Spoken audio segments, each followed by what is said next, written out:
Assalamualaikum warahmatullahi wabarakatuh. Sahabatku, coba Anda bayangkan, hari kiamat telah tiba. Langit terbelah menjadi beberapa bagian, bumi mengeluarkan suara ledakan yang sangat dahsyat dan manusia berdiri. Dalam kegelapan yang sangat gelap, tidak ada lampu, tidak ada obor, dan tidak ada cahaya. Semua berjalan menuju Syirat, jembatan setipis rambut, tajamnya lebih dari pedang, dan hanya satu hal yang bisa menuntun langkah kita, yaitu cahaya. Tapi, tidak semua orang punya cahaya itu. Lalu siapakah yang beruntung diberi cahaya oleh Allah? Ini dia, golongan-golongan yang disebut dalam Al-Quran dan hadis sahih. Mereka bukan sekadar orang baik, tapi orang yang istiqamah dalam cahaya. Segala puji bagi Allah yang masih memberi kita waktu untuk mendengar, memahami, dan berubah. Solawat dan salam semoga selalu tercurah kepada Nabi Muhammad SAW, cahaya yang menerangi jalan umat hingga akhir zaman.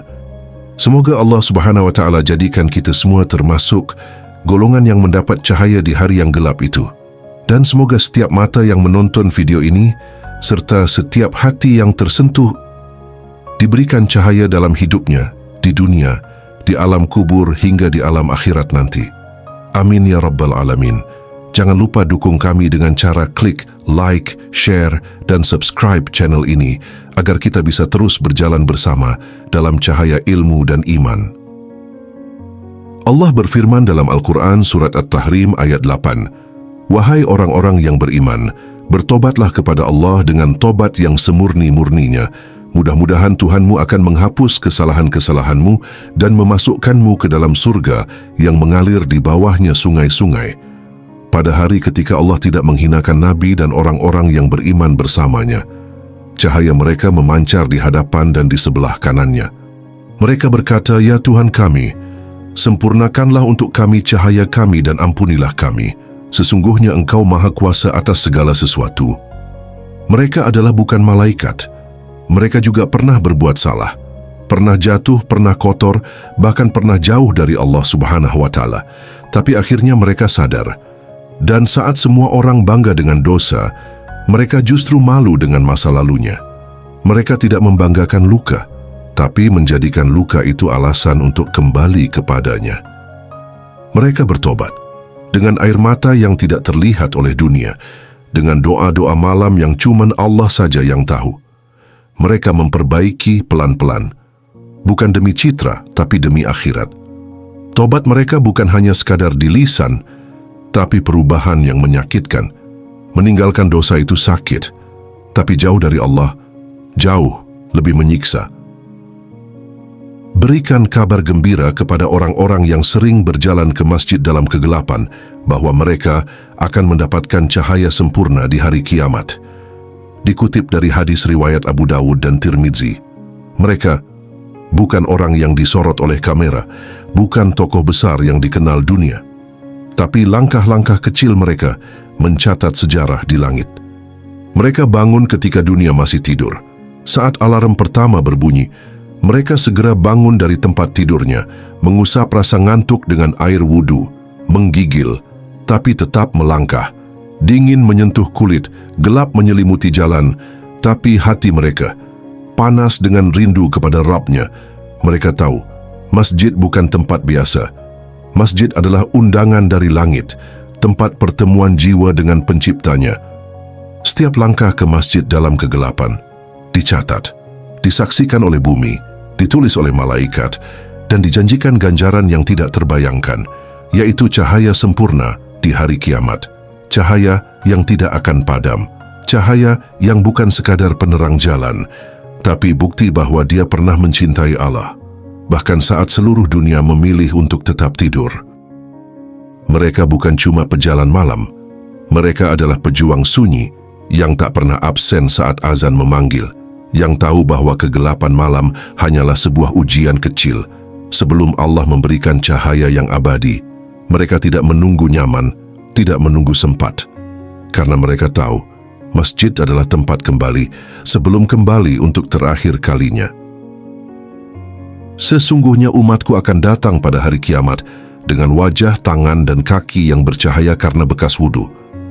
Dikutip dari hadis riwayat Bukhari dan Muslim, sahabatku, pernahkah kalian merenung bahwa air yang kamu guyurkan ke wajah setiap pagi, air yang membasuh tanganmu kakimu, itu adalah bukan sekadar air biasa.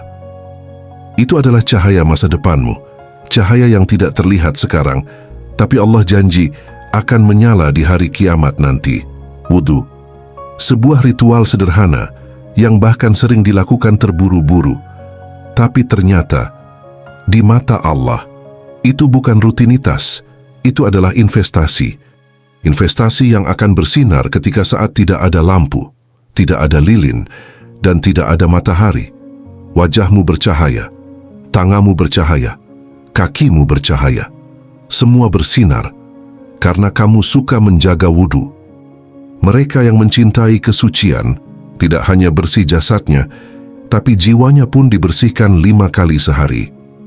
Wudu bukan cuma tentang membasuh kotoran, tapi juga membilas lelah, menenangkan jiwa, dan mengingatkan hati bahwa kita ini hamba. Hamba yang meski sibuk, masih sempat berhenti mengambil air dan berkata dalam diam, "Ya Allah, aku kembali kepadamu." Dan nanti, di padang mahsyar yang panas, di antara jutaan manusia yang kebingungan, kamu akan bersinar. Bukan karena status, bukan karena pencapaian dunia, tapi karena kamu dulu pernah menjaga wudu.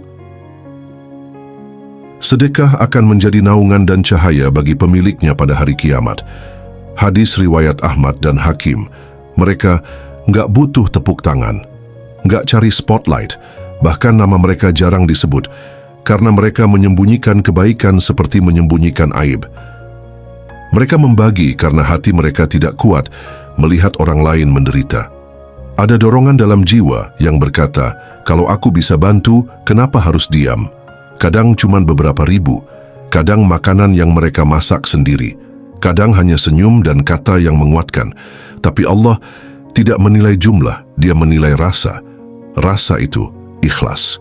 Yang memberi bukan karena ingin dipuji, tapi karena mereka tahu, ini bukan milikku. Ini hanya titipan yang harus disalurkan. Dan kelak, di hari di mana panas membakar kulit, di mana tak ada tempat berteduh, sedekah mereka menjadi payung, menjadi cahaya.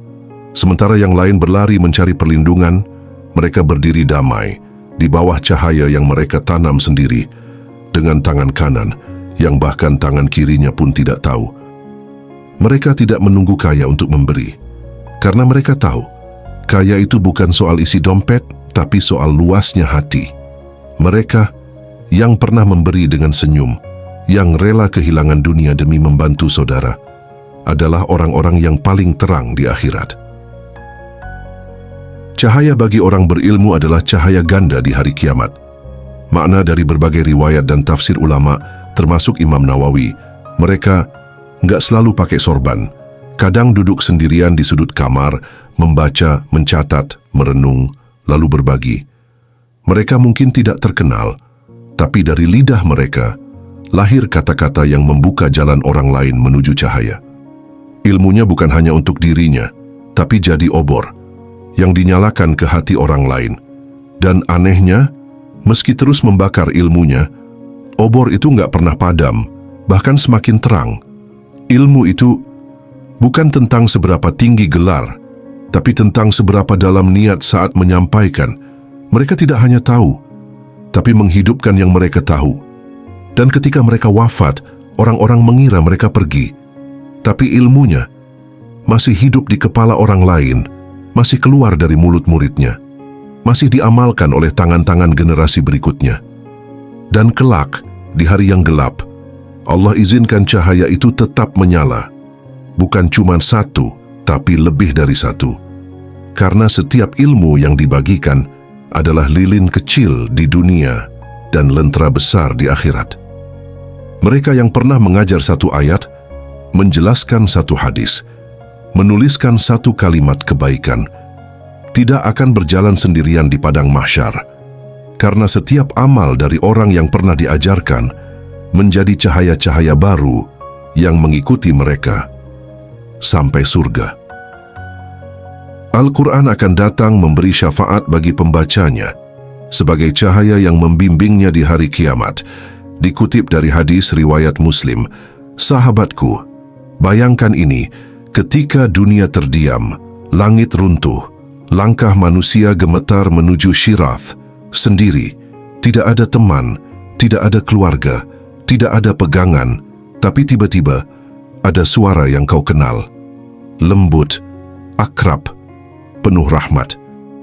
Bukan suara manusia, tapi suara ayat-ayat yang dulu kau baca, Al-Quran, yang dulu kau buka di waktu subuh, yang kau peluk di malam sepi, yang kau baca dengan terbata, datang menjemputmu. Dia tidak diam. Dia bicara kepada Allah, "Ya Rabb, ini hamba-Mu. Dia bersahabat denganku di dunia. Izinkan aku menerangi jalannya hari ini." Dan saat semua manusia bingung kemana arah, Al-Quran berjalan di depanmu, menjadi cahaya yang membimbingmu. Tidak semua orang diberi kehormatan itu, hanya mereka yang membaca dengan iman, mengamalkan dengan tunduk, dan mencintai Al-Quran seperti mencintai hidupnya sendiri. Mereka tahu bahwa Al-Quran bukan hanya sekadar sebuah buku yang harus dibaca, bukan cuma untuk dinding atau pajangan digital, tapi untuk dipahami, untuk dijalani, untuk jadi teman bicara saat hati lelah dan dunia gelap. Dan pada hari di mana cahaya manusia padam, ayat-ayat yang pernah kamu hafal, yang kamu baca walau terbata, yang kamu amalkan walau susah, akan berubah menjadi cahaya yang tak pernah padam. Saudaraku, kalau hidup ini ibarat perjalanan malam yang panjang, maka amalan-amalan yang kau lakukan, salat, zikir, sedekah, ilmu, wudu, Al-Quran, itulah obor-obor kecil yang akan menyala saat tak ada satu pun lampu dunia yang hidup. Di dunia kamu bisa sewa genset, kamu bisa nyalain senter HP, tapi di akhirat, nggak ada listrik, nggak ada sinyal, nggak ada kesempatan kedua. Hanya ada satu hal yang bisa menerangi jalanmu, apa yang kamu bawa dari dunia. Dan yang tragis, bukan orang miskin yang tak punya rumah, bukan orang sakit yang tak bisa berjalan, tapi orang yang meninggalkan dunia tanpa membawa cahaya. Bayangkan, jutaan manusia berjalan dengan susah payah, menangis, meraba, dan jatuh ke dalam neraka karena gelapnya Syirath, tapi kamu berjalan dengan tenang karena wajahmu bercahaya, karena tanganmu bersinar, karena langkahmu dibimbing oleh amalan yang kamu pelihara diam-diam. Gak ada yang lebih indah dari melihat wajahmu bersinar di tengah jutaan jiwa yang menangis dalam kegelapan. Dan semua itu dimulai dari hal kecil yang kamu lakukan hari ini. Satu rakaat yang kamu kerjakan meski mengantuk. Satu ayat yang kamu baca meski belum lancar. Satu senyuman yang kamu berikan.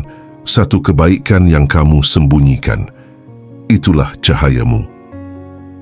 Jadi saudaraku, peluk amalan-amalan ini. Rawat mereka, karena kelak di akhirat, merekalah yang akan memelukmu saat tak ada siapapun yang peduli padamu. Alhamdulillah kita masih diberi waktu, masih bisa tobat, masih bisa belajar, masih bisa sedekah, masih bisa menyalakan cahaya. Bersyukurlah karena Allah masih sayang. Dan jangan lupa, perbanyak salawat untuk Nabi Muhammad SAW, karena beliaulah cahaya pertama yang menerangi kita semua. Semoga Allah jadikan kita semua bagian dari mereka. Amin ya Rabbal Alamin. Jangan lupa like, subscribe, dan bagikan konten ini kalau menurutmu bisa menyentuh hati orang lain, karena mungkin itu bisa jadi cahaya juga buatmu. Wassalamualaikum warahmatullahi wabarakatuh.